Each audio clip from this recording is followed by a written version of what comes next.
And those pics include this show, obviously.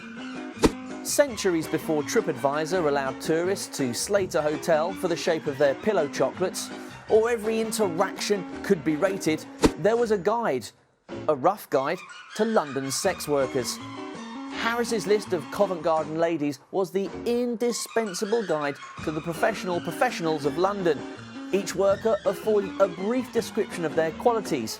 And it forms the basis of new drama Harlots, airing on ITV Encore, Mondays at 10 p.m. Holli Dempsey plays Emily, one of London's most talented women, starring alongside Samantha Morton, Leslie Manville and Jessica Brown-Finlay.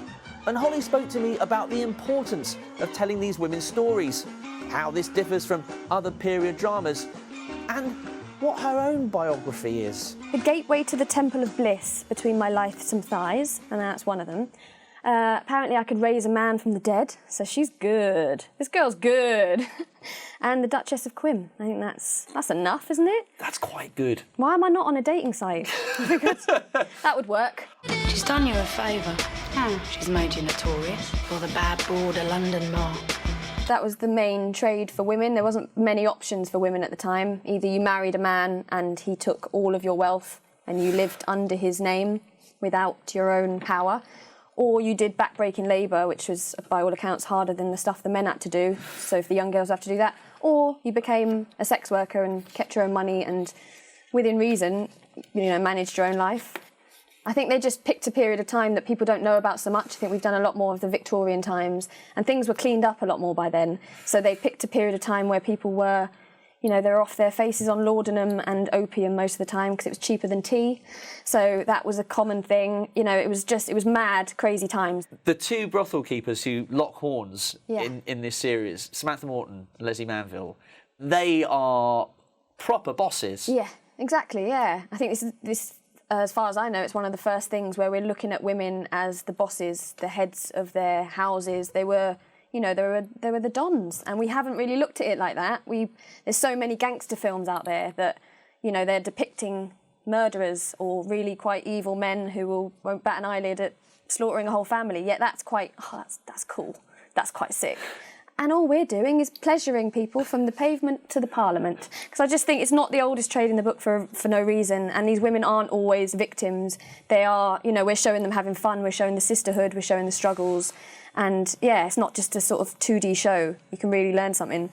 And do you welcome people getting a little bit outraged at the fact that history, as history happened, is being portrayed on screen? Yeah, how dare we? Yeah, a little bit. I think that there's definitely a place for that, and there's, Downton Abbey is one of our best exports for that reason, and it's lovely and it's quaint and it tells stories of that side of society, and we have to balance it out. We have to balance it out with the other side of society, but it's not all doom and gloom. It's literally all sorts. Period costumes are there, but I think we're a lot more raw. We're not sort of flouncing into a room as a Victorian lady.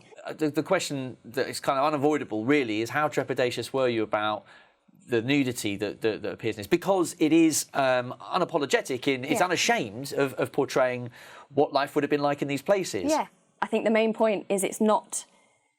the gaze has never been from the man's point of view for this film, because it's a programme about female prostitutes. So to make it from a man's gaze would be wrong, but would be what we've been doing for years. Yeah. Whereas now it really is, it's produced by women, it's directed by women, it's written by women, and it's starring a lot of amazing women.